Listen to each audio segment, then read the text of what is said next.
yang kita pada hari ini. Silakan, Yuli. Baik, Bapak dosen dan teman-teman. Sebelum kita memulai perkuliahan kita pada pagi hari ini, kita akan berdoa. Saya akan memimpin kita dalam doa agama Kristen. Segala puji syukur Tuhan, terima kasih atas berkat yang Kau berikan kepada kami. Dari tadi malam hingga pada pagi hari yang indah ini, Tuhan masih memberikan kami napas kehidupan. Kami akan memulai perkuliahan kami pada pagi hari ini. Kiranya Kau berkati kami Tuhan. Berkati juga Bapak dosen yang akan mengajar kami. Kami serahkan kehidupan kami ke dalam tangan-Mu. Hanya di dalam nama Tuhan Yesus kami ucap syukur. Haleluya. Amin. Amin. Oke, terima kasih Yuli. Apakah sebelumnya Bapak memberikan tugas kepada kalian, adik-adik?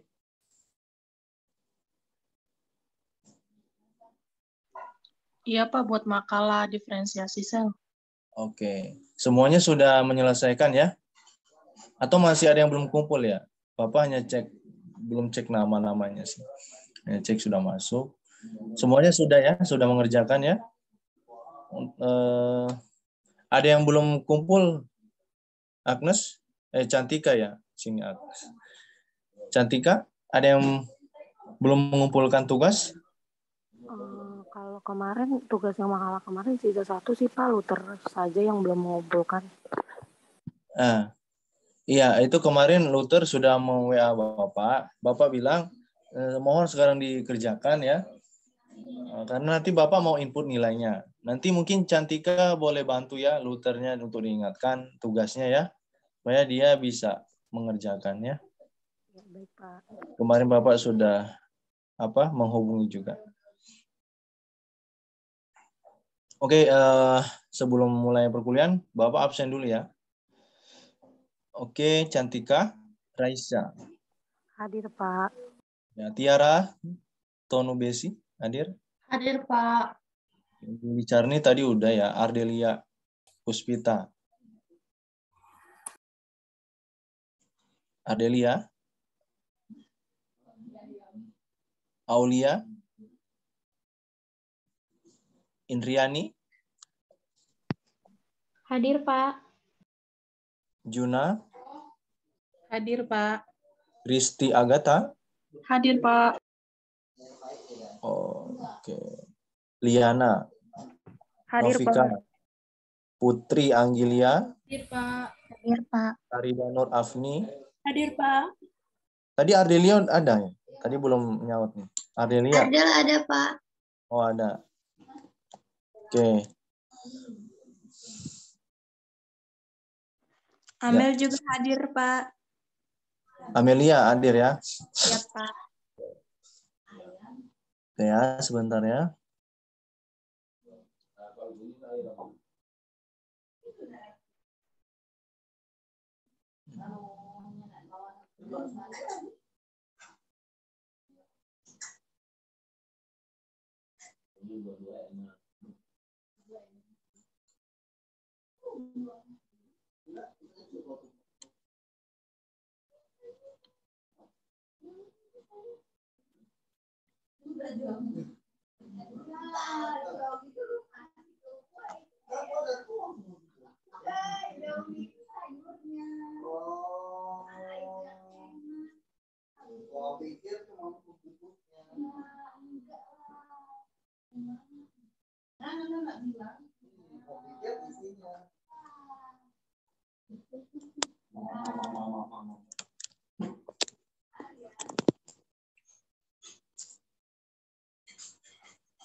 Ini kita sudah masuk pertemuan ke-7 ya, adik-adik?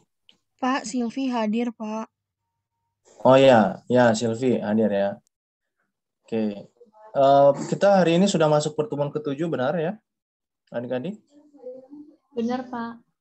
Ya, jadi berarti kita tersisa 1 pertemuan sebelum ujian tengah semester ya. Jadi kemungkinannya minggu depan kita kuis kedua dulu deh sebelum masuk pertemuan terakhir ya.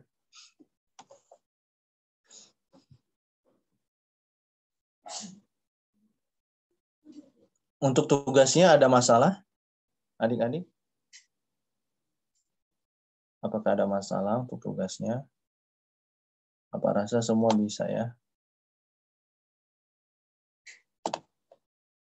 Ya, Pak, yang dulu materi.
Ini sudah hadir semua ya, Cantika ya? Ada yang belum masuk?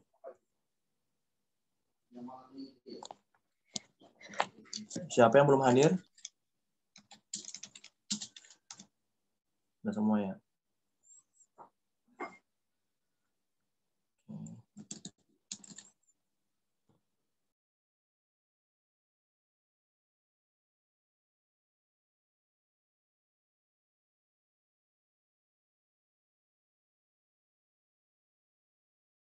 Perkuliahan hari ini. Ya, namun sebelumnya Bapak mau flashback dulu deh untuk tugas yang Bapak berikan tentang diferensiasi sel ya. Ada yang mau ini enggak ngasih pendapat diferensiasi sel itu bagaimana?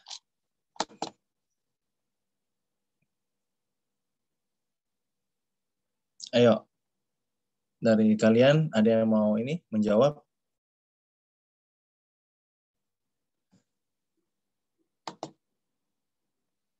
Kemarin sudah kan tugasnya semua? Coba Bapak mau dengar nih dari kalian diferensiasi sel itu yang seperti apa?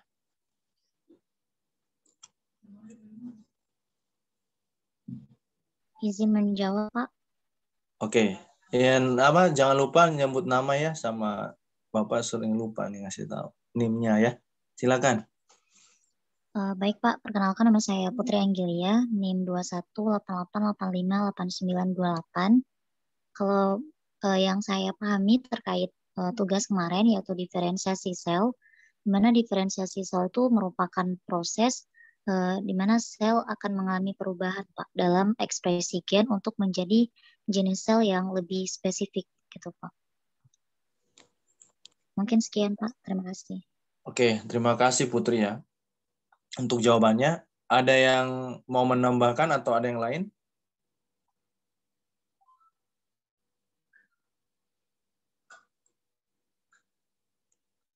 Ayo, ada yang lain?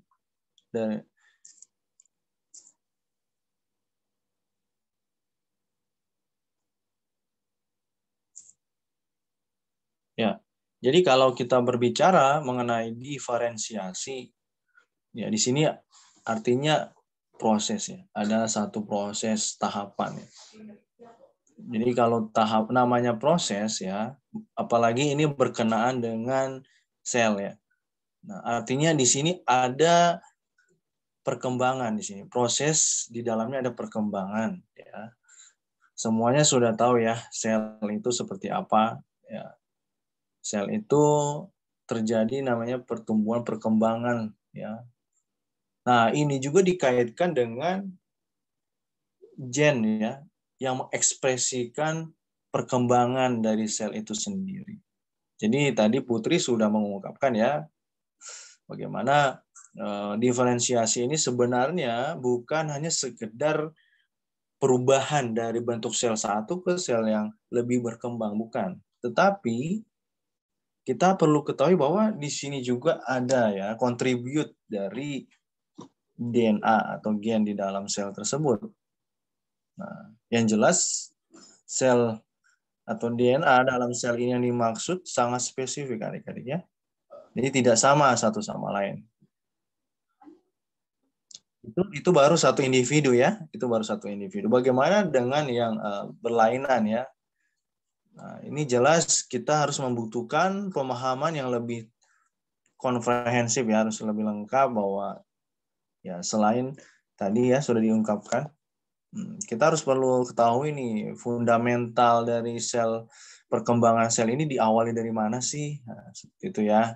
Nah, mungkin kalau adik-adik kita sebagai manusia ya, ini tergolong ke dalam organisme yang sifatnya multiseluler ya.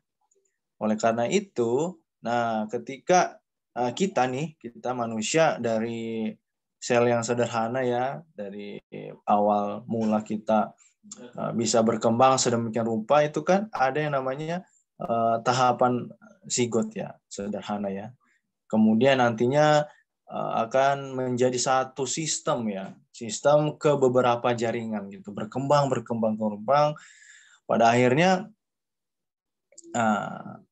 terciptalah sel ya, sel punya dewasa seperti itu ya, yang artinya sudah berhasil terdiferensiasi. Dan tidak hanya itu adik-adik, ternyata diferensiasi ini selain kita bisa melihat secara nyata tentang perubahan-perubahan yang terjadi, ternyata di dalamnya juga banyak aktivitas metabolis yang terlibat ya. Jadi kalau berbicara masalah diferensiasi, ada namanya perkembangan, kemudian perkembangan ini diatur sedemikian rupa oleh kegiatan metabolisme tubuh, kemudian di dalamnya juga banyak ya kerja-kerja dari DNA atau gen di dalam tubuh kita. Nah, tentunya perubahan-perubahan yang terjadi ini boleh dikatakan hasil kerja dari ekspresi gen yang terkontrol. Jadi perubahan-perubahan sel di dalam tubuh kita ataupun organisme yang lain, jadi ada namanya ekspresi gen yang terkontrol ya. Jadi tidak serta-merta ya, misalnya yang memiliki, maaf ya, yang memiliki rambut keriting, lurus, ataupun matanya bulat, matanya sipit, itu ada yang mengontrol semuanya. Sebelumnya kan kita sudah pelajari ya tentang translasi ya. Ada situ sintesis proteinnya. Nah, itu dari situ kita. Makanya awal perkuliahan kita kenapa membahas tentang transkripsi translasi, karena kita akan berujung kepada materi diferensiasi sel seperti itu. Oke ya, pada hari ini kita akan mencoba belajar ya bersama ya. Bapak izin share dulu ya. Bapak masuk dulu.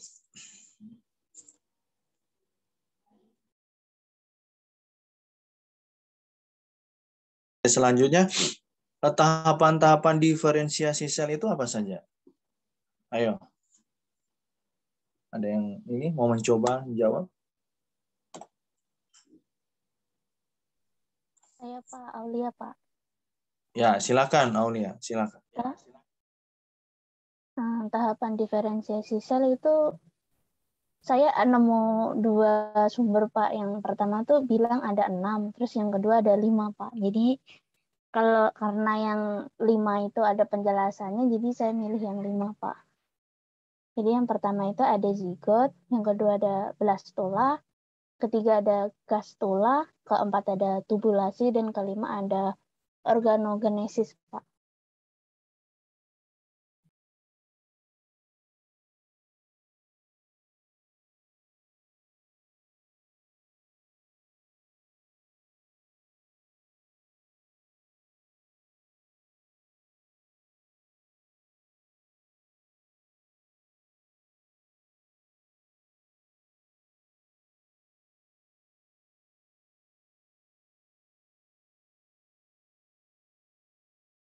Oke. Ya, untuk penjelasannya bisa Aulia? Silakan. Ada 5 tadi ya. Iya, Pak. Yang pertama ada tahap zigot, yaitu ovum yang telah dibuahi oleh spermatozoon disebut dengan zigot. Bakal ektoderm berasal dari bagian atas ovum yang disebut dengan ambiosis atau kutub animal yang terdapat di ooplas atau sitoplasma ovum. Bakal mesoderm berasal dari bagian bawah kutub ovum atau kutub vegetal, sedangkan bakal endoderm berasal dari bagian samping antara kutub animal dan kutub vegetal. Eksoderm terdiferensiasi menjadi sel epidermis dan sel saraf. Endoderm terdiferensiasi menjadi lapisan lendir di saluran pencernaan dan kelenjar paru. Sedangkan mesoderm diferensiasi menjadi jaringan pengikat, penunjang, otot, dan organ dalam. Kemudian ada blastula atau kelompok sel akan terbentuk pada tingkat pertumbuhan embrio yang kemudian akan menjadi jaringan utama tubuh. Diferensiasi mulai terjadi pada kelompok sel. Populasi sel setelah terdiferensiasi akan menjadi sel epidermis, saraf, netokot atau sumbu penyongkong primer. Kemudian yang ketiga ada gastula. Pada tingkat gastula, embrio akan memiliki 3 lapisan yang terdiri dari endoderm, ektoderm bagian luar, mesoderm bagian tengah, dan endoderm bagian dalam. Kemudian yang keempat ada tubulasi. Pada tingkat ini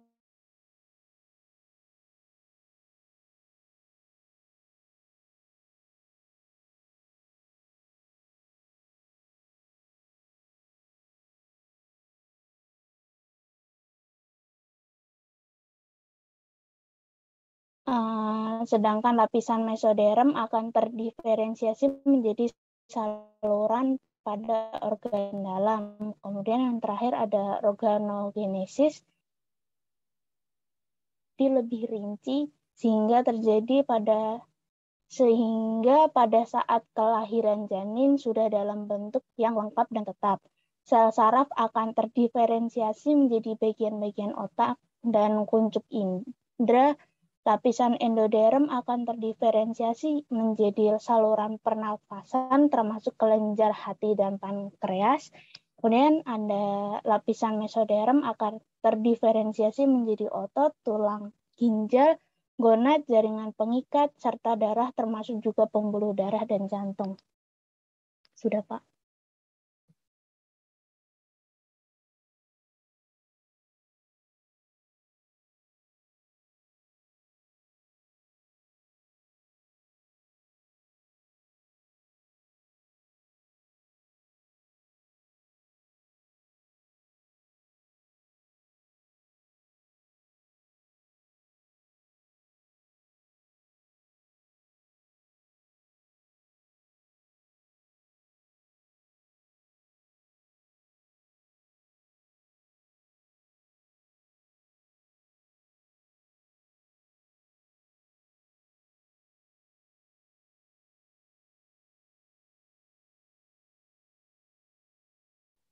Oke, terima kasih ya Aulia.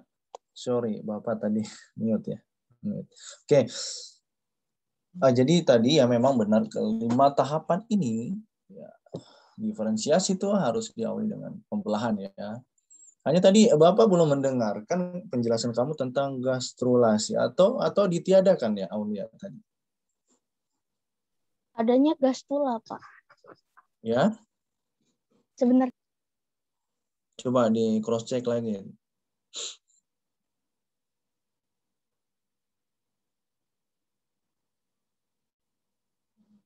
Ya, jadi setelah melakukan pembelahan ya, fase 8 sel ini, kemudian nanti akan membelah lagi menjadi bentuk bola ya, bulatan bola ya.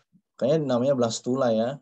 Jadi kalau kita berbicara diferensiasi ya tadi ya, 8 sel kemudian membelah menjadi blastula, kemudian nanti dari blastula ini akan masuk ke proses gastrulation ya atau gastrula. Nah, baru di gastrula ini ada beberapa bagian ya.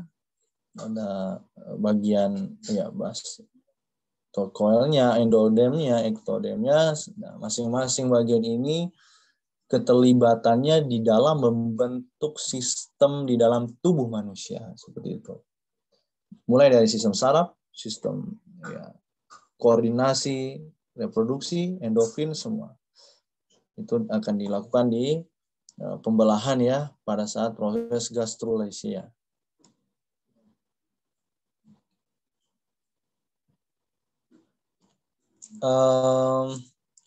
Siapa Cantika, tolong jadikan Bapak host ya. Mau screen ini? Oke Pak, saya sekarang yang host ya Pak. Tadi Cantika izin untuk jaringannya lagi bermasalah Pak. Oh, jaringannya ya. Oke. Ya Pak. Oh, Bapak udah jadi co-host kok Pak, udah bisa. Ada 2 ya, Bapak. Oh, Bapak udah, maaf ya Pak, bentar.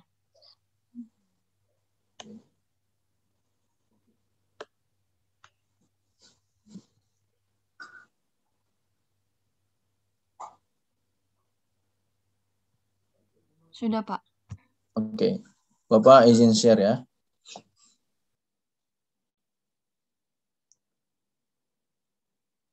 Nah, karena tadi sudah ada yang menyinggung masalah diferensiasi yang dikorelasikan dengan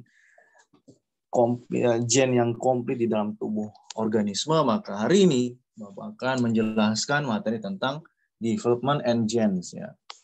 Jadi kita akan mengetahui keterkaitan atau keterhubungan antara perkembangan dengan proses yang terjadi dalam tubuh organisme melibatkan gen ya. Jadi kita akan belajar bersama-sama. Oke. Slide Bapak sudah terlihat? Sudah, Pak. Oke. Ya. Kalau kalian lihat gambar di slide, apa yang bisa terbayangkan oleh kalian untuk penjelasan dari gambar yang ada? Ini kira-kira gambar apa nih, adik-adik? Kecebong ya, Pak? Ya, kecebong. Ya. Ini tadi ya sudah disinggung ya, ada beberapa fase ya atau start yang memang sebelum menjadi kecebong muda ya, itu akan terjadi namanya proses pembelahan ya.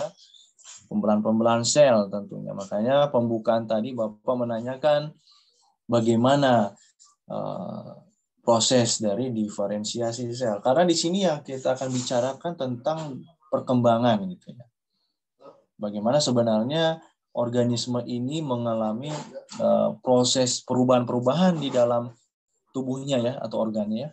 Nah, karena di situ ada namanya keterlibatan beberapa gen juga ya. Kita akan lihat sebentar. Oke. Nah, ini Bapak sedikit flashback ya yang materi sebelumnya. Jadi di dalam mekanisme perkembangan prosesnya ya ini ada beberapa siklus ya yang memang dikontrol gitu ya. Kita sudah berbicara ya mengenai mitosis ya. Kemudian nah ini sebenarnya masuk ke tugas kalian kemarin ya. Sebentar kita akan singgung juga sedikit diferensiasi sel, kemudian ada yang namanya pembentuk ya. Ada formasi-formasi ya.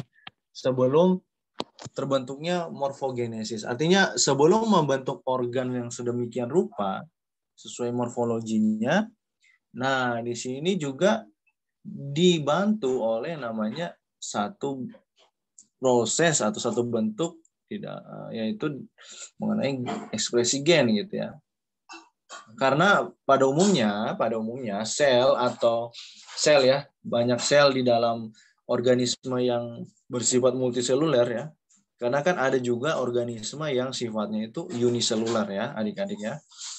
Contohnya ya bakteri, kemudian untuk jenis mikroorganisme lain, semisal kamir ya atau yeast, nah itu kan yang uniseluler. Nah, tetapi kalau kita berbicara sel dalam lingkup yang multiseluler, ya, jadi di sini ya keterlibatan genom ya atau DNA itu bisa dipastikan hampir sama ya. Walaupun ya pada hakikatnya mereka akan dikomposisikan ya atau ada di dalamnya beberapa gen-gen yang berbeda-beda ya. Tetapi pada umumnya misalnya Aulia dengan Novika atau dengan Amelia itu sama. Kita kan masuk ke dalam Homo sapiens ya. Jadi pada umumnya sama. Tetapi untuk ekspresi tertentu, misal dari fenotipnya kita udah bisa lihat ya. Fenotip itu kan yang bisa kita lihat dengan langsung ya. Baik itu bentuk wajah, morfologi tubuh kita ada yang pendek, tinggi. Itu semua kenapa bisa berbeda? Karena ya kan walaupun di dalam satu spesies sama, tetapi urutan basa DNA-nya itu yang berbeda ya. Asam basa DNA-nya itu berbeda. Nah, seperti itu. Nah, gen ini juga harus terlibat di dalam proses perkembangan. Ya kalau nggak ada gen nggak bisa kita atau organisme itu mencapai yang namanya proses morfogenesis. Nah, kira-kira morfogenesis itu apa? Ada yang bisa ini mengungkapkan? Morfogenesis. Ya, kalau kita berbicara masalah morfogenesis, kita harus langsung berpikir ini adalah morfo ya, artinya morfologi ya. Jadi ada proses pertumbuhan. Nah, di sini ya proses pertumbuhan dan juga karena di sini sudah tahapan terakhir, artinya sudah melewati yang namanya proses apa? Diferensiasi sel. Nah, makanya morfogenesis ini proses pertumbuhan dan ya diferensiasi sel-sel individu ya yang nantinya akan menjadi jaringan-jaringan di dalam tubuh organisme ya. Seperti itu. Nah, ini tadi yang sudah Aulia ungkapkan tadi. Jadi di sini di dalam pembelahan Bapak ini ya singgung dulu sedikit ya tentang pembelahan. Nah, ada ya tahap awalnya zigot, kemudian masuk ke 2 sel, ya, bisa dilihat gambarnya, kemudian 4 sel dan 8 sel. Jadi kelipatan 2 ya, adik-adik ya. Jadi kalian bisa lihat nih gambarnya.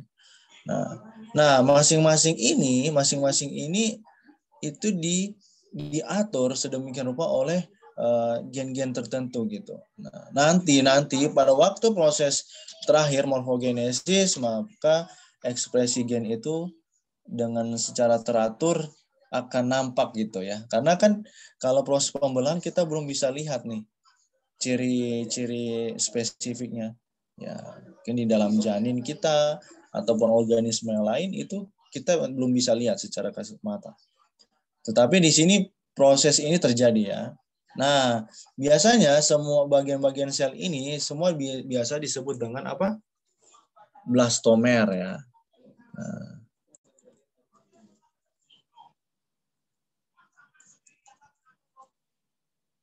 Nah, jadi kalau kita berbicara masalah blastomer ya, di sini kan awal ya, start ya, di dalam proses atau tahapan pembelahan embrio ya. Ketika sel telur ini sudah berhasil dibuahi ya, maka ya tadi akan terbelah ya, akan masuk ke proses pembelahan yang pada akhirnya nanti membuat 2 sel blastomer. Nah, blastomer ini ya yang nantinya akan menjadi morula ya tadi ya. Seperti dan itu tahapannya untuk masing-masing sel ya. Nah, kalau ditanya apa konsep dari blastomer di dalam pembelahan sel, nah, karena sudah bisa menjawab ya adik-adik. Nah, ini kalian sudah ini mendengar ya gap 1, gap 2 ya, fase gap 1, gap 2 di dalam siklus sel ya. Dan ini bisa kapan saja dia mengeliminasi sel-sel yang tidak berhasil untuk masuk ke tahapan apa?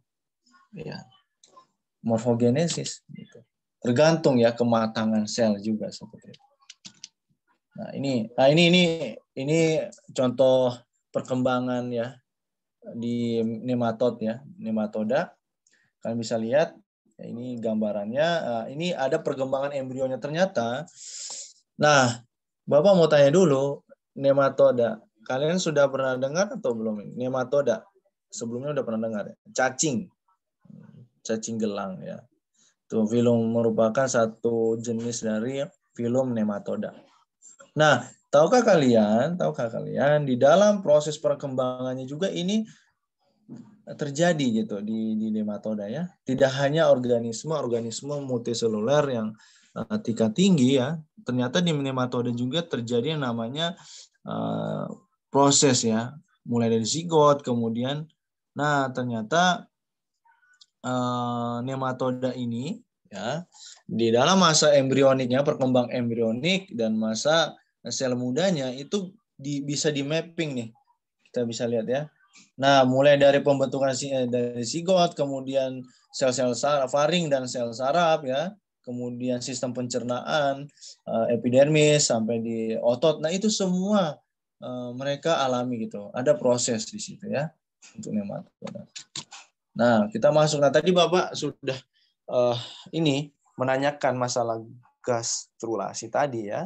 Jadi adik-adik sekalian, setelah masa pembelahan ya, maka di hewan ya ataupun organisme lain itu ya sering ya masuk ke dalam tahapan pembelahan lanjutan ya, proses perkembangan selanjutnya ya. Karena ini kan proses pembelahan nih ceritanya nih sampai di blastula. Nah, kemudian di gastrulasinya ini ada proses perkembangan lebih lanjut gitu. Setelah mencapai yang namanya proses pembelahan. Ya. Makanya tadi Bapak tanya wajar saja ada tulisan-tulisan yang tidak menyebutkan ini karena itu terkonsentrasi di pembelahan. Karena di sini kita membicarakan masalah perkembangan, maka wajib kita akan membahas yang namanya gastrulasi ya. Nah, karena kenapa? Ya, sebenarnya di sini gastrulasi ini adik-adik sebelum membentuk ini nih, ini kan sebenarnya ya blastodermis ya. Artinya apa namanya? Sebelum masuk di bagian-bagian endodermis, ektodermis, sebenarnya ada satu proses penting yang berperan ya sebelum itu ya, yaitu gastrulasi. Kenapa gastrulasi ini sangat penting keberadaannya di dalam proses perkembangan?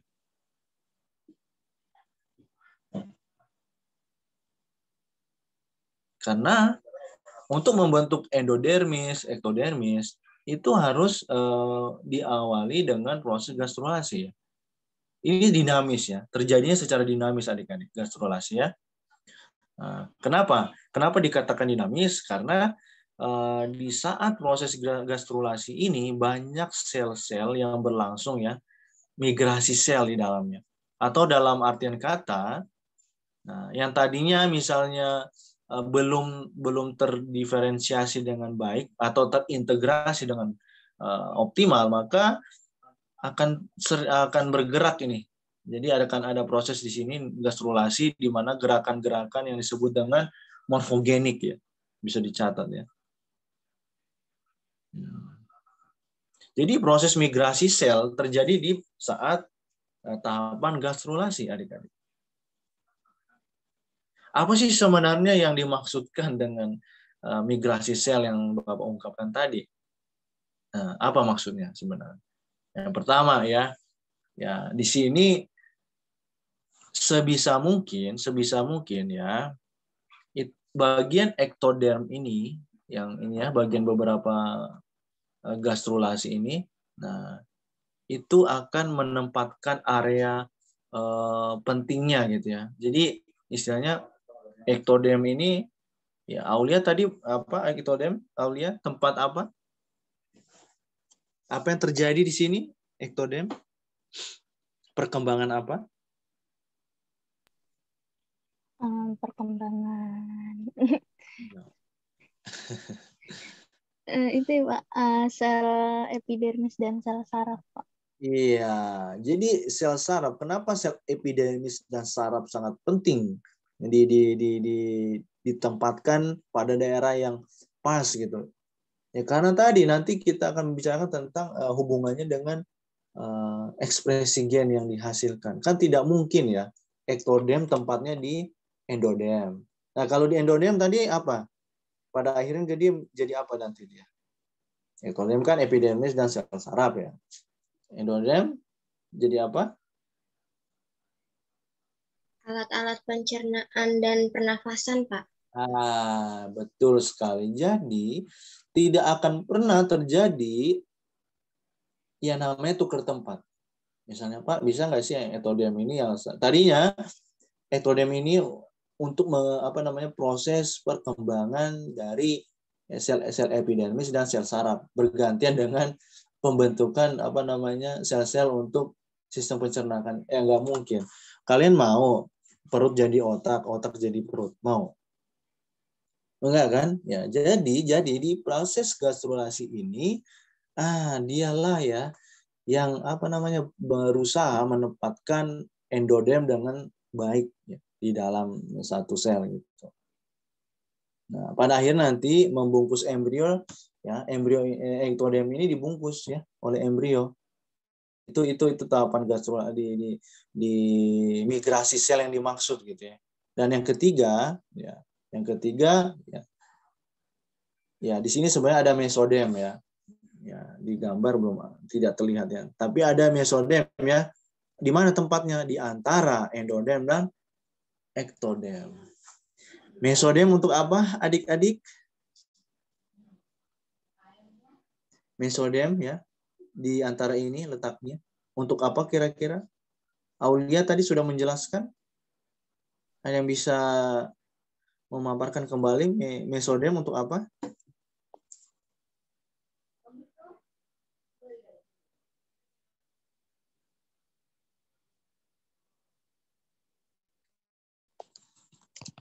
Ayo, coba. akan berkembang menjadi apa mesodem ini? Menjadi otot, rangka, dan alat reproduksi ya Pak. Ya, ya benar. Peredaran darah sama ekspresi.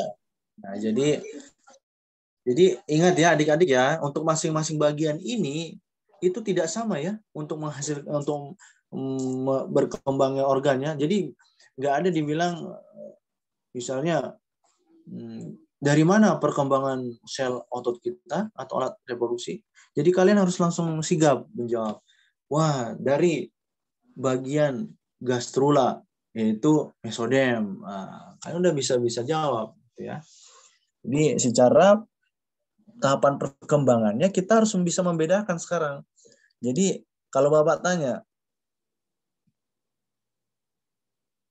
kira-kira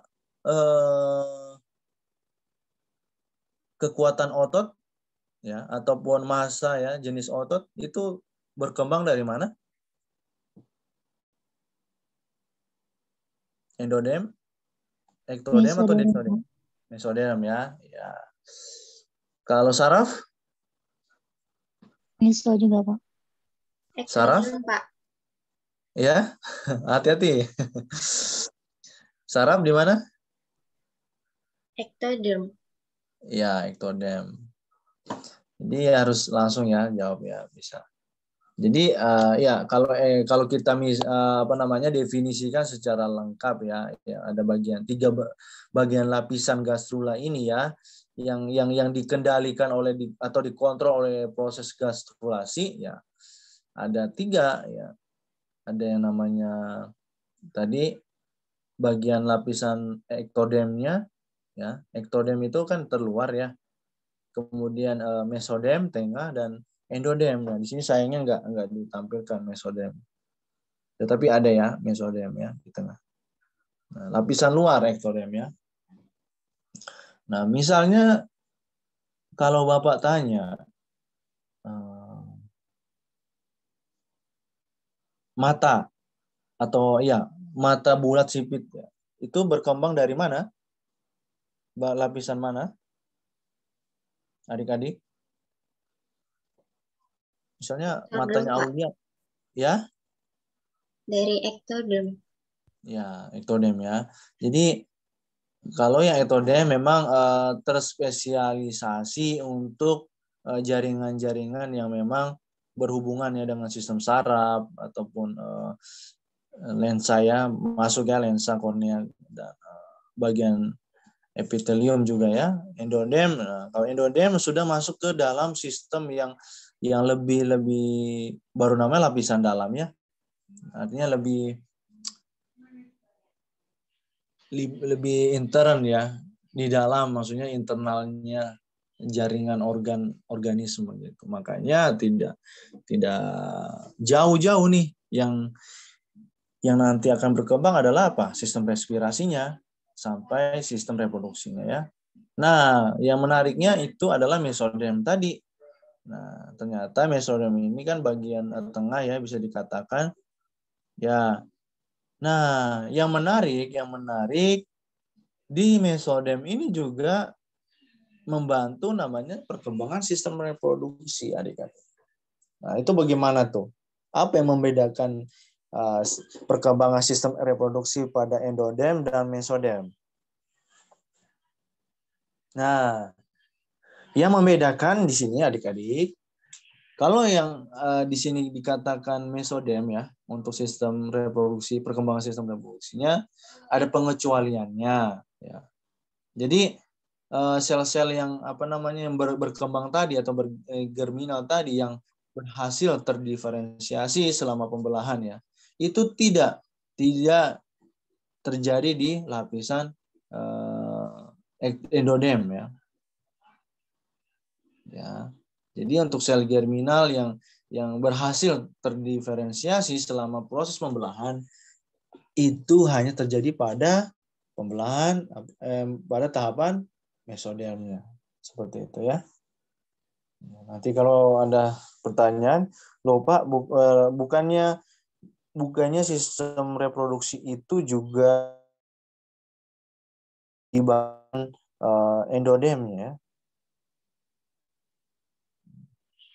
Ini kalian sudah bisa membedakan perkembangan sistem reproduksi yang terjadi pada bagian endodem dan mesodem. Oke. Nah, ini kembali ya gambar, ada beberapa gambar. Ya, mungkin di sini untuk memperjelas saja ya. Ini di proses gastrulasinya ya. Jadi kalian bisa lihat nih ya. Jadi untuk ada namanya ya kuning telur ya. Jadi kalian bisa lihat ya 2, 4, 8 sampai terbentuknya blastula gastrula. Kemudian ini sitoplasma ya. Jadi di dalam kuning telur ini bagian sitoplasma juga ada, kemudian kuning telurnya di luar. Nah, ini dia proses pembelahan yang terjadi sampai dia di gastrula ini ya sel mesodemnya ini migrasi, terjadi proses migrasi seperti itu.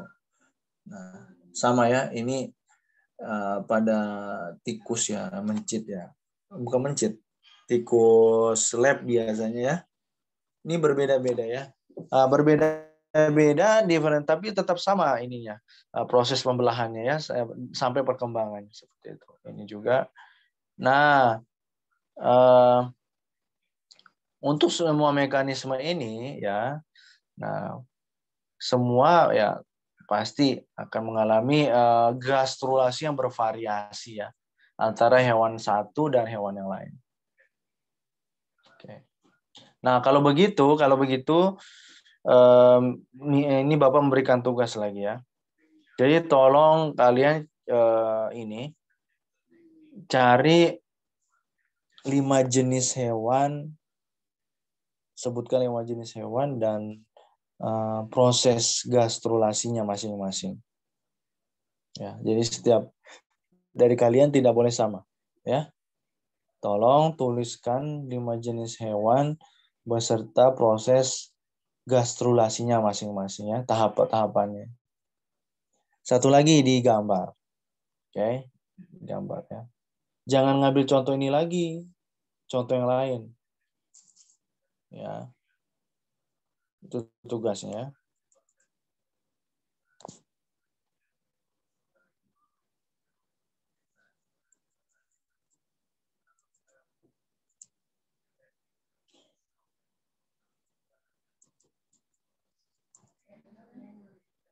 Nah. Kalau di contoh sini kan sudah ada 3 hewan ya. Jadi kan jangan ngambil 3 hewan di sini lagi ya. Ada ini ya, tadi ayam ya, anak ayam sih ini ya. Kemudian apa ini? Bintang ya, bintang laut ya. Kemudian tikus rumah ataupun tikus laboratorium. Oke, itu tugasnya ya adik-adik. Tolong digambarkan 5 jenis hewan, proses gastrulasinya. Oke, kita lanjut ya. Nah, bagaimana dengan tumbuhan? Dengan perkembangan yang terjadi pada tumbuhan. Nah, sebenarnya tidak sama dengan hewan tadi. Nah, untuk tumbuhan tidak ya memiliki namanya proses tadi, perkembangan tadi. Tetapi yang terjadi adalah apa? Ya, perkembangan pembelahan ya di bagian apa? Sel-sel meristem ya. Jaringan meristematiknya. Tidak seperti hewan tadi yang terjadi pembelahan gastrula, zigot apa ya. Morula, blastula, gastrula sampai apa namanya? Ektodem, mesodem dan endodem tidak sama. Tetapi untuk tumbuhan perkembangan itu serta-merta hanya melibatkan proses perkembangan di dalam apa? Jaringan meristemnya ya, meristematiknya. Nah, ini kita lihat. Nah, ini untuk beberapa proses perkembangan yang terjadi ya. Nah, kita bisa lihat ya blastula sorry. Ya. Ini kan sebenarnya blastula ini pembelahan ya, mitosis tanpa terjadinya diferensiasi ya. Ya. Nah, di sini mulai dari jaringan epitel, kemudian otot-otot sampai di bagian saraf ya, signal saraf. kemudian ada ini darah ya. Jadi ada matriks-matriks yang menghubungkan ya, mengkoneksi darah di dalam jaringan ya. Jadi itu diatur juga oleh ini blastula tadi ya. Sampai ini pembentukan tulang. Nah, kemudian yang fiber-fiber ya, protein serabut, kemudian matriks-matriks yang ekstraseluler lunak ya. Ini semua diatur ya. Karena kenapa? Di sini untuk beberapa tahapan ini itu yang mengkoneksi jaringan di dalam tubuh organisme termasuk manusia. Seperti itu. Nah, makanya ya blastula ini sebenarnya sangat-sangat berperan juga ya di dalam proses pembentukan jaringan dan organ-organ tubuh di dalam tubuh manusia.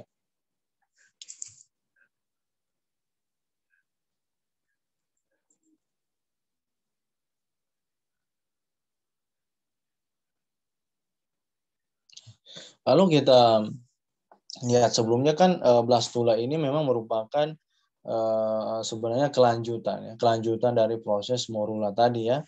Nah, hanya saja makanya di blastula ini juga bisa dibilang fase awal, fase permulaan di dalam perkembangan satu embrio ya, menjadi jaringan-jaringan atau organ yang terspesialisasi di bagian atau tempat-tempat tertentu di bagian tubuh manusia ya, seperti itu. Nah, kita lihat. Nah, di sini ada ya sel, gen, dan perkembangan. Nah, jadi ada dua kelas ya di dalam dibangun secara general ya, kelas gen ya. Di mana gen ini sebenarnya ya bisa dikatakan sebagai apa? Housekeeping-nya ya. Nah, jadi ada satu bentuk siklus di dalam tubuh manusia itu dikatakan sebagai bisnisnya ya, bisnisnya kehidupan di dalam tubuh kita. Contohnya gen yang mengkode enzim ya di dalam respirasi seluler ataupun ini ada gen tertentu ya yang terlibat.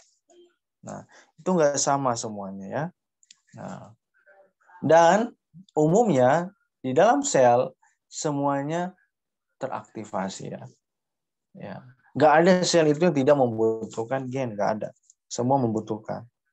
Makanya bisa dikatakan gen ini di dalam proses perkembangannya sebagai bisnis sebenarnya, bisnis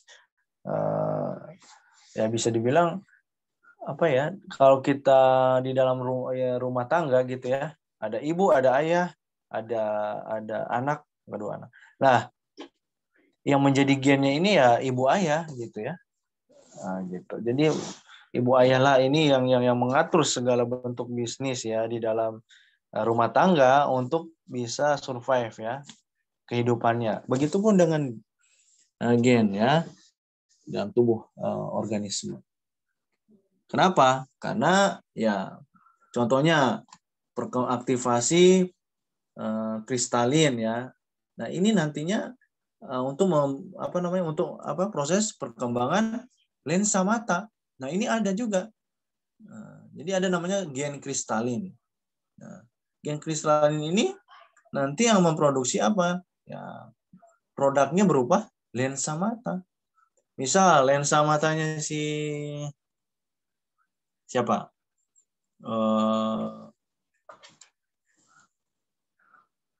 Indriani misal ya. Mungkin dia lensa matanya orange. Wah, berarti gen kristalinnya berbeda dengan gen kristalin yang lain ya.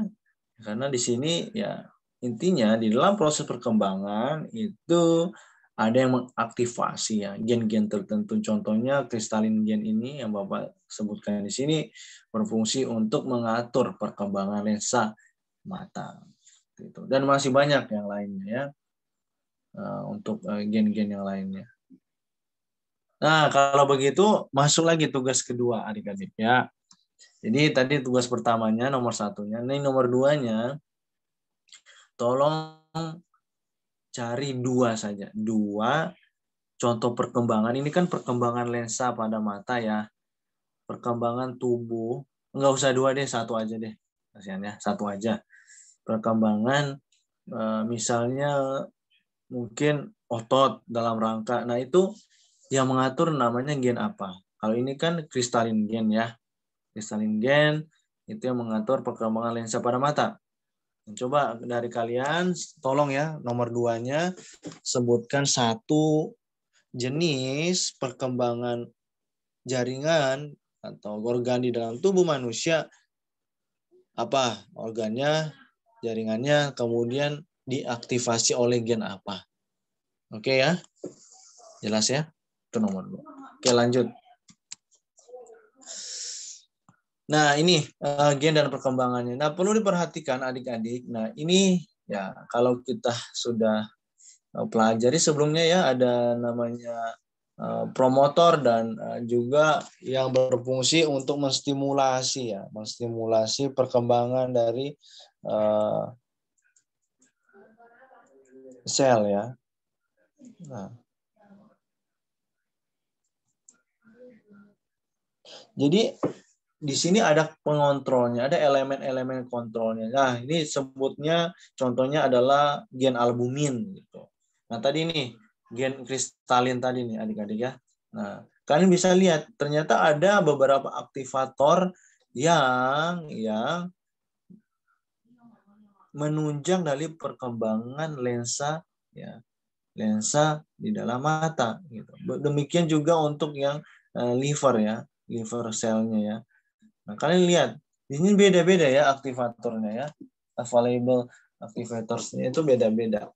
Nah, Pak, apa sih aktivatornya? Nah, kalau kita berbicara aktivator,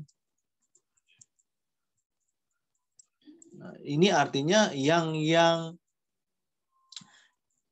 berusaha untuk ya membantu fungsi ya, fungsi dari gen yang dimasuk. Nah, kalau aktivatornya itu tidak ada atau mengalami keabnormalan, maka tidak akan terbentuk dengan baik. Makanya, maaf kalau ada matanya yang sedikit juling ya, Bapak minta maaf ya.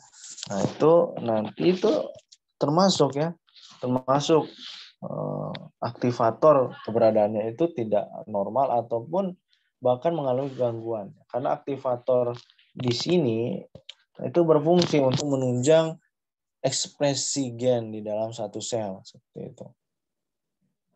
Nah, kalau kita berbicara transkripsi ya, waktu transkripsi, itu kan aktivator transkripsi itu ya meningkatkan transkripsi gen atau dianggap sebagai apa namanya kontrol ya yang sifatnya positif ya atas ekspresi gen. Nah, sama dengan keberadaan perkembangan sel tubuh manusia, aktivator itu dibutuhkan. Kenapa? Ya isinya juga adalah beberapa makromolekul atau gen-gen yang spesifik untuk membantu di dalam perkembangan ya jaringan di dalam tubuh manusia. Dan gen-gen ini harus terspesialisasi ya dan regulasinya juga harus jelas ya ketika mereka teraktivasi ya. Dan itu sangat dibutuhkan pada ya waktu-waktu kritis adik-adik. Kadang-kadang ya. Jadi aktivator ini istilahnya gini. Kalau kalian di dalam kelas ya kalau sudah onsite ya. Kemudian dosennya tiba-tiba mati laptopnya. Sementara yang memegang file mata kuliah itu hanya ketua kelasnya. Nah, kalau nggak ada ketua kelas yang hadir, otomatis nggak ada yang bisa men-share lagi ya materi yang diberikan. Nah, itu dikatakan misalnya, ayo ke kampus dong, sebentar aja 10 menit. Nah, itulah yang sebagai aktivator gitu ya, yang akan membantu di waktu-waktu yang kritis ya si ketua tingkat ini. Walaupun dia hanya bawa materi ataupun mungkin salah satu temannya di dalam kelas ke rumahnya, mungkin dia sakit ya, untuk ngambil materi dalam flash. Karena itu waktu-waktu kritis ya, waktu-waktu kritis. Jadi ada yang namanya aktivator ini sebagai timing is critical ya. Jadi spesialisasi gen ini harus terregulasi dengan baik dalam sistem ya, sistem jaringan tubuh manusia. Seperti itu.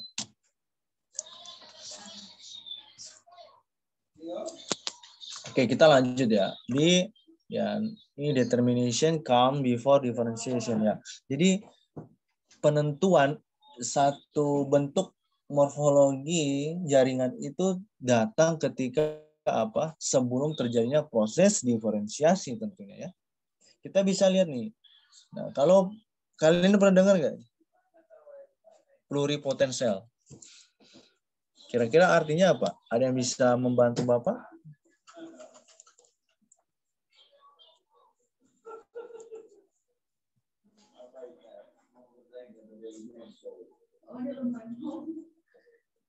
Halo? Kalian pernah dengar ya sel punca gitu?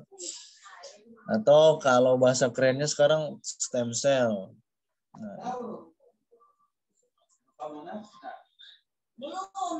Nah, karena bagian-bagian sel ini, stem cell atau stem sel punca ini ya sangat-sangat tinggi untuk terjadi namanya perkembangan sel.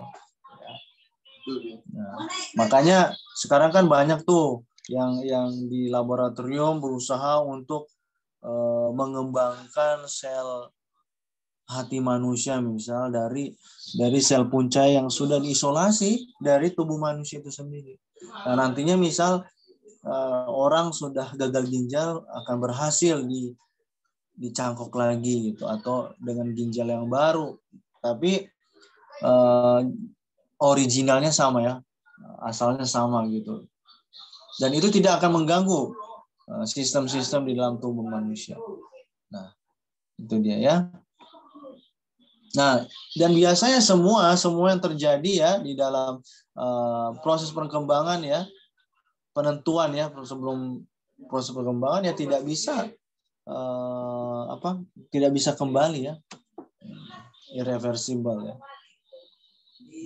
Biasanya diferensiasi ini ya pada akhirnya nanti akan mengubah ya apa yang terjadi ya, yang membuat satu bentuk sel ya, tipe sel tertentu. Nah, setelah ya penentuan tadi ya ditentukan dulu nih siapa yang bekerja nanti ya. Tadi kan Bapak sudah tanya kan ektodem, mesodem, endodem. Nah, kita ditentukan dulu dalam sel siapa yang mau bekerja. Mereka tidak akan pernah yang namanya bertukar tempat adik-adik. Ya. Seperti itu.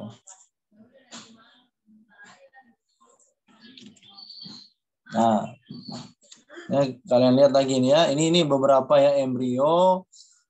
Ini sebenarnya proses perkembangan ya. Ini berudu ya, pada berudu. Di sini ada ya proses donor nukleus ini. Nah, ini pada saat fase embrio, kemudian pluripoten. Nah, yang tidak bersifat pluripoten ya, kalian bisa lihat ya. Nah, ini tidak bisa pembelahan. Kalian bisa lihat prosesnya di mana ini kan yang not pluripotent cell. Nah, kemudian ya dia akan sama nih. Ini ada di jaringan sistem pencernaan ya sel. Nah, sama-sama ya mendonorkan satu nukleus ya. Nah, selanjutnya telur-telur ini sudah berhasil mendonorkan nukleusnya ya, maka dimulailah namanya proses perkembangan. Seperti itu ya. Tapi ini ada bantuan gitu ya. Nah, makanya kalau sebenarnya kan kita nggak bisa lihat ya katak ini dia bertelurnya di bawah sinar matahari ataupun di bawah rerumputan. Nah, itu tergantung kondisi habitatnya. Nah, kalau misalnya sel telurnya ini ya terbantukan oleh sinar UV, ya maka nanti tidak terjadi pluripotennya ya. Ya, tapi tetap proses perkembangannya itu tetap terjadi ya, sebagaimana mestinya. Seperti itu. Nah, ini Bapak lewatkan saja ya, ini hanya gambaran dari tadi ya sebenarnya, penjelasan tadi. Nah, ini ya determinasi tadi ya. Jadi ketika satu sel itu akan didiferensiasikan ya, maka penentuan sel pada masing-masing lokasi itu berbeda untuk masing-masing organisme ya. Yang pada akhirnya nanti mereka akan sama-sama berkembang di fase normal ya, untuk diferensiasinya seperti itu. Nah, ini salah satu bentuk gambaran ya bagaimana pendonor tadi ya, si nukleus tadi. Kemudian ada ekor, ada kepala, ya ini kalian bisa lihat. Nah, ini lokasi ya. Itu lokasi perkembangan ya. Itu dikatakan sebagai identitas satu organisme. Nah, jadi makanya tadi Bapak sudah menugaskan kalian untuk mencari ya berapa dari jenis yang dimaksud ya hewannya. Nanti kalian tolong gambarkan. Oke. Nah, ini contoh lagi proses pembentukan ya. Ya ini kalau kalian lihat gambar ini, nah ini kan proses pluripotennya ya. Sel embrioniknya ya diambil dari mana coba ini? Nah, misalnya yang dari sel pankreas. Nah, ini satu sel aja, sel ya yang berhasil ya dari blastosis ini 100 sampai 200 sel itu bisa menjadi apa aja sih? Bisa jadi pankreas, bisa jadi tulang, bisa jadi saraf, bisa jadi sel darah, bahkan otot ya. Otot dalam hati. Itu bisa, sekarang udah bisa dikembangin, ini namanya stem cell ya. Nah, jadi sebenarnya konsep dari stem cell itu sendiri kan namanya sel puncak ya. Artinya itu adalah sel-sel meristemnya di organisme ya. Kalau tadi tumbuhan ya berarti di manusia ataupun hewan ya meristemnya itu yang bagian sel yang masih dianggap mampu membelah gitu. Nah, sebenarnya ada manfaatnya juga untuk stem cell ini ya. Jadi artinya sudah terprogram ya sel-sel yang akan terbentuk, dan ya kita akan mencegah sebenarnya perkembangan dari sel-sel kanker di dalam tubuh sebenarnya. Nah, tapi itu ada banyak terapi ya kalau kita mau berbicara tentang stem cell ya. Nah, ya kemudian sebenarnya manfaat yang kedua kalau kita mempelajari tentang stem cell ini nantinya ya misalnya ada tulang yang rusak atau sel-sel darah yang mati, bisa dilakukan melalui stem cell ini. Intinya merecovery ya sel-sel yang sudah rusak ya. Seperti itu. Nah, itu tapi ya kita sebagai manusia yang percaya adanya Tuhan Sang Pencipta ya, mari kita jaga sel tubuh kita yang hari ini sehat, mari kita jaga dengan banyak hal ya, asupan makanan yang bergizi, kemudian ya rajin-rajinlah bahagia ya, jangan stres ya, apalagi belajar. Soalnya Bapak kalau untuk mengajar mata kuliah ini ya udahlah, tidak perlu kita berkeras ya sampai gimana karena sekarang kan banyak ya untuk materi-materi. Nanti kalian bisa mengembangkannya kok. Nanti kalau ada yang kurang jelas baru ditanya. Oke. Nah, sekarang pertanyaan berikutnya adalah bagaimana menentukan kejadian ya satu sel itu terjadi ya bisa berkembang gitu ya.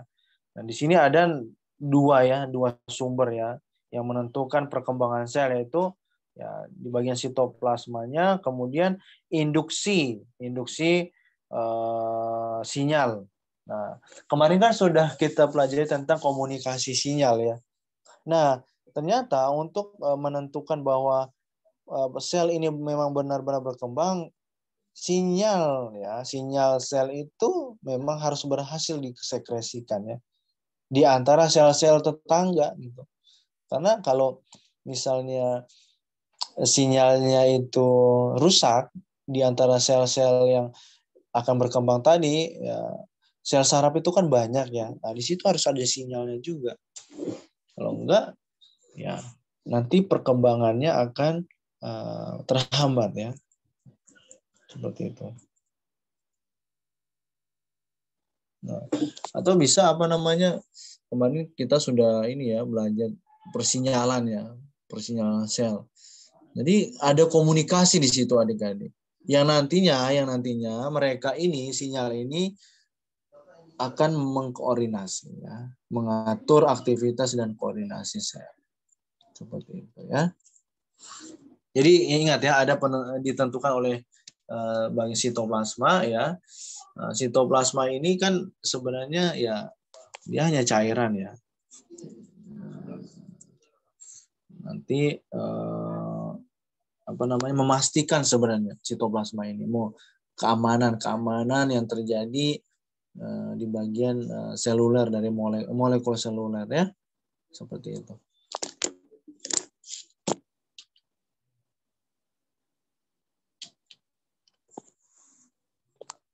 Oke, lanjut. Ini kenapa ini?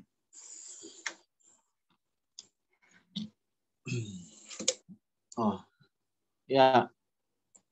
Nah, ini satu gambaran perkembangan ya. Nah, ini kan ada proses fertilisasi ya adik-adik ya. Nah, dari zigot, pembelahan mitosis ya. Jadi perkembangan ini selalu diawali tentunya dengan proses fertilisasi ya. Nah, maka di sini akan terjadi pembelahan dalam sitoplasma, kemudian ya sampai di sitokinesis ya, pembentukan sel. Nah, dan terdistribusi dalam sitoplasma dan akhirnya nanti mereka akan menghasilkan apa? Ya, 2 sel yang kembar ya, seperti itu. Ini mungkin sudah dijelaskan sebelumnya ya. Ini gambaran umumnya saja.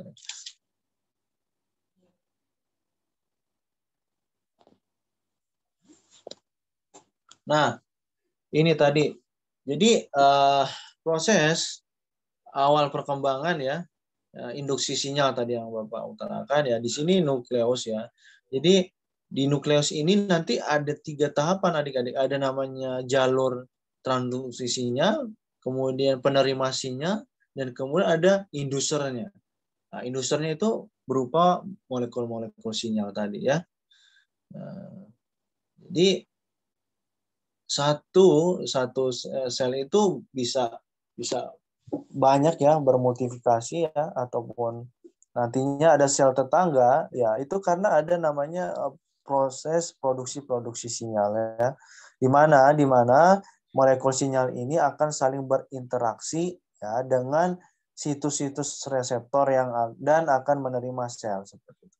Artinya simpelnya gini adik-adik ya, di dalam proses perkembangan ada namanya mekanisme ya persinyalan ya, siklus sinyal, ada reseptornya ya. Untuk mereka bisa mereka mau menerjemahkan satu bentuk jaringan untuk berkembang. Kalau nggak ada jaringannya, kita juga misal ya, tidak bisa akan mengenal si A, si B kalau nggak ada sinyal. Begitupun dengan proses perkembangan jaringan di dalam tubuh. Mereka kalau tidak ada namanya sinyal dalam sel, ya bagaimana mau berkembang ya, seperti itu. Jadi ada 3 ya, ada sinyal, transduksi sinyal, ada reseptor sinyal reseptor ya, dan ada indusernya atau molekul sinyalnya, seperti itu.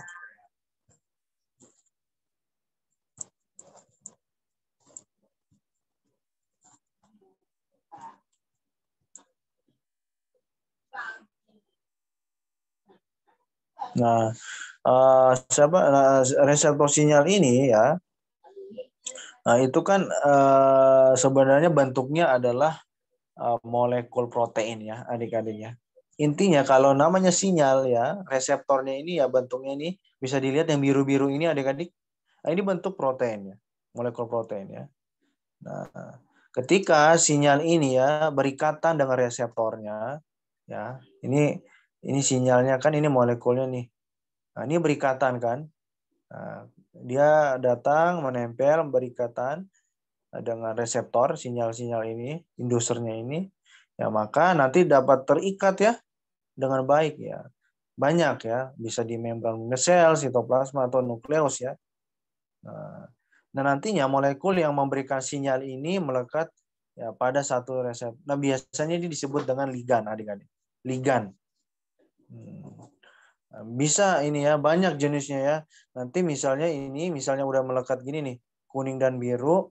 Nah, ini bisa bentuknya berupa peptida ya. Kalian sudah belajar ya peptida ya, molekul sederhana ya, molekul sederhana dari protein ya, peptida ya, atau molekul kecil lain seperti hormon, toksin atau neurotransmitter. Ini semua bentuknya seperti ini ya.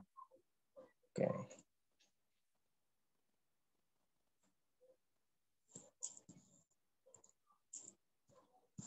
Nah, kalian bisa lihat ya. Ini ya tadi masih ya sel ya, diferensiasi sel itu ada ya sama ya. Diferensiasi itu ya sama aja, aktivasi gen dan inaktivasi. Jadi di proses di sel yang berdiferensiasi ada yang namanya diferensiasi, gennya itu teraktivasi dan ada yang juga tidak aktif gennya ya. Jangan salah, semua komposisi gen yang terlibat ada juga yang tidak aktif ya. Kenapa penyebabnya? Ya karena tadi reseptornya ini tidak berhasil ya melekat ya. Sinyal-sinyal tadi yang Bapak jelaskan tidak berhasil menempel ya di sini nih. Nah, ini kan ada gambar yang putih ya. Ini kan gambar dari sinyal molekul indusernya ya. Ada yang tidak berhasil menempel. Yang terjadi apa? Maka tidak bisa terbaca yang nantinya sel ini untuk membentuk jaringan baru. Seperti itu. Ingat, sebetulnya semua ini dikendalikan. Nah, bagian prosesnya, bagian nukleus ya, harus cerna ya dengan baik.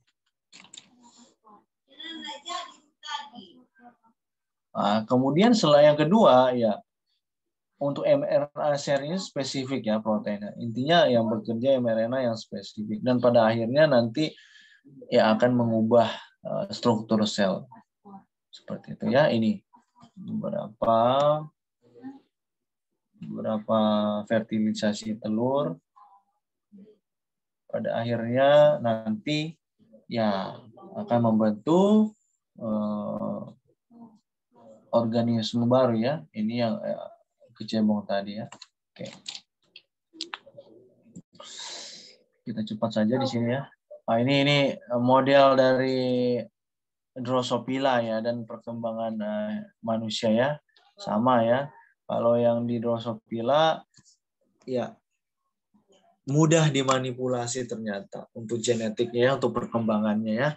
Nah, karena kenapa? Ya, kita mengetahui semua perkembangan hewan ya datangnya dari ini pemodelan sistem Drosophila ya yang digunakan ya.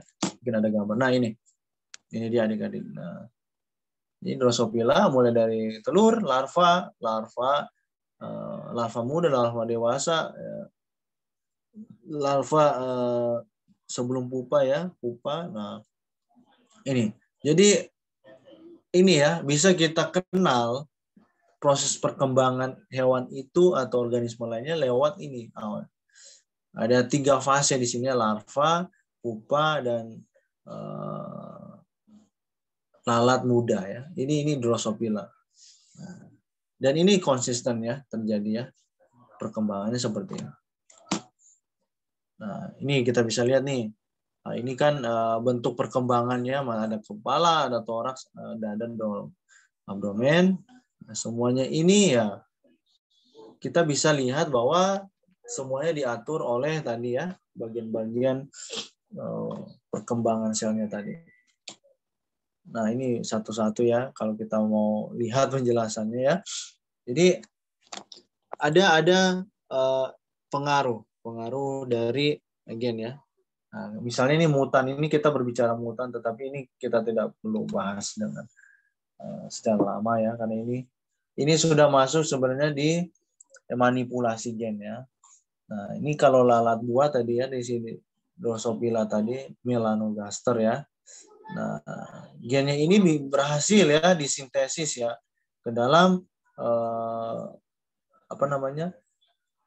induk yang baru seperti. Pada akhirnya mutasi gen. Nah, karena gini, konsep mutasi gen ini adik-adik adalah mau merubah sifat asli dari lalat yang dimaksud. Mungkin nanti kita menginginkan mata lalatnya menjadi merah sekali ataupun lebih besar tubuhnya, itu bisa dimutasi. Dan itu bisa terjadi pada lalat buah. Seperti itu ya. Nah, ini ya bagian-bagiannya ya tadi. Ini kita nggak usah terlalu ini bahas, karena ini sudah masuk. Nah, ini jadi proses tadi ya yang di dalam perkembangan dalam sitoplasmanya yang kita sudah ketahui bersama tadi ya. Ini kita lihat ada bicoid mRNA, ada nano mRNA. Nah, di sini kita bisa lihat. Nah, mRNA ini nantinya akan menempel, ini dicontohkan di bagian mikrotubulus ya, adik-adik ya.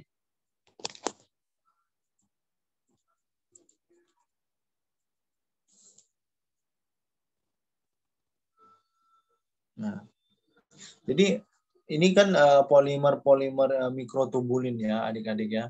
Nah, ini apa namanya, pembentukan sitoskeleton sebenarnya ya. Nah, ini kita bisa lihat bahwa ternyata ada mRNA khusus ya yang nantinya akan menempel ke bagian mikrotubulus untuk apa? Ya, nantinya akan masuk ke bagian sitoplasma mRNA dan akan ditranslate ya, terjemahkan ya. Mau jadi apakah jaringan tersebut di dalam organ tubuh organisme. Nah, ini kemudian ada ya ini setelah fertilisasinya yang sebelum perkembangan, karena perkembangan ini kan selalu berhubungan dengan fertilisasi. mRNA sudah ditranslate, kemudian dibentuk ya menjadi tadi bicoid dan nanopoid. Ini intinya bagian protein ya tadi, bicoid dan nano, dan protein ini nantinya akan mengontrol ya, dikontrol oleh proses translasi maternal gen ya, yang nantinya kita akan lihat apa yang akan terbentuk di dalam tubuh organisme tersebut. Wah, ini macet.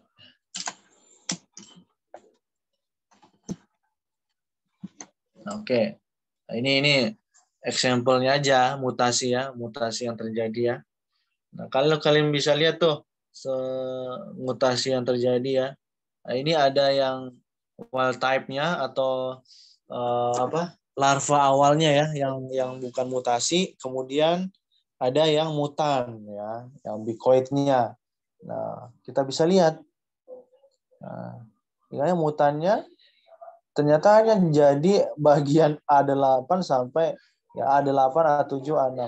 Nah, sebelum mutasi atau yang aslinya ya kita bisa lihat nih masih lengkap ya. Karena kenapa? Di sini kita menginginkan satu bentuk formasi morfologi ya, atau morfogenesis yang kita inginkan ya, atau yang diinginkan oleh ilmuwan ya. Ini Bapak tidak tahu siapa yang mencoba ini. Ya, ini artinya dilakukan di laboratorium ya. Nah, ini kalau kita lihat di bentuknya, sepertinya peneliti ini menginginkan bentuk lalat yang lebih pendek saja ya, lebih pendek, mungkin supaya terbangnya juga lebih cepat gitu ya. Ya, kemungkinannya. Jelas kalau suatu organisme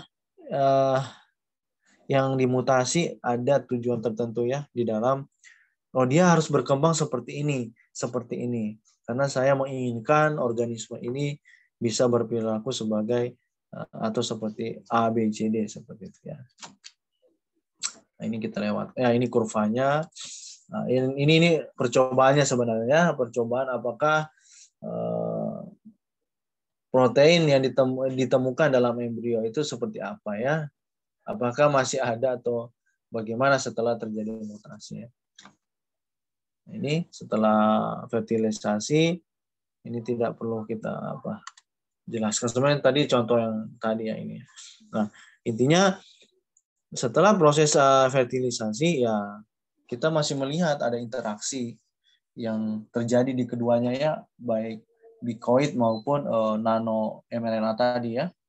Seperti itu. Oke. Sampai sini ada yang perlu kita diskusikan adik-adik? Materi kita cukup sampai di sini? Apakah ada yang ingin ditanyakan? Silakan. Atau sudah jelas semua? Ingat ya, tugasnya tadi ada 2 nomor. Adik-adik tolong dikerjakan ya. 2 nomor tadi. Tolong jangan sama ya. Kalian kerjakan secara mandiri. Oke, sekali lagi ada yang perlu kita diskusikan untuk pertemuan siang hari ini? Nah, kalau tidak ada, ya kita akan cukupkan sampai di sini ya materinya. Oke, mohon di-share absensinya. Cantika ya. Oh ya. Ya, silakan.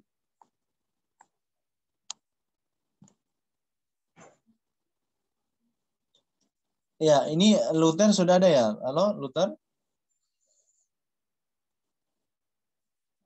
Halo?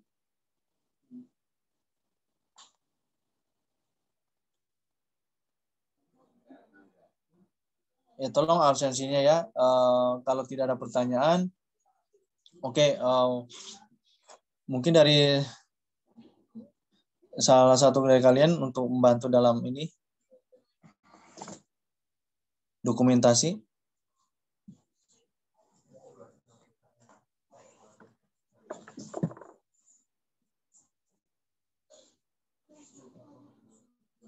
Oke.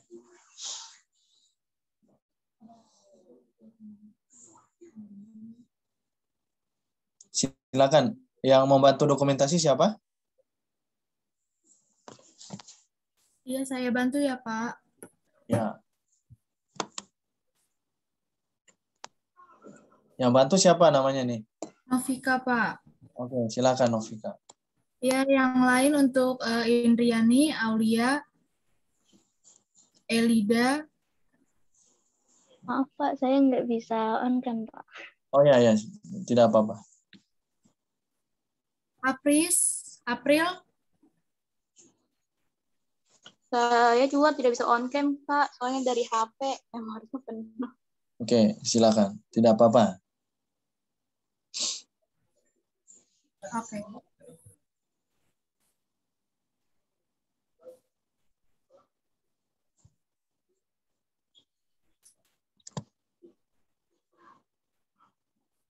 Sudah, Pak. Sudah? Sudah. Oke. Oke, ya.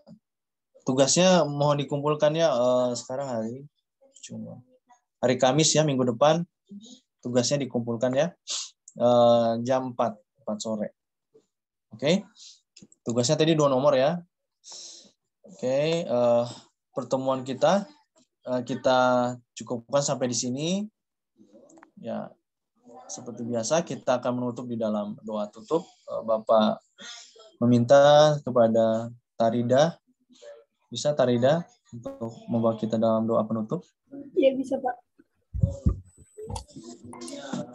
Baiklah teman-teman, sebelum mengakhiri kelas kita, ada baiknya kita berdoa. Saya akan membawakan dalam Kristen Protestan yang lain menyesuaikan. Mari kita berdoa.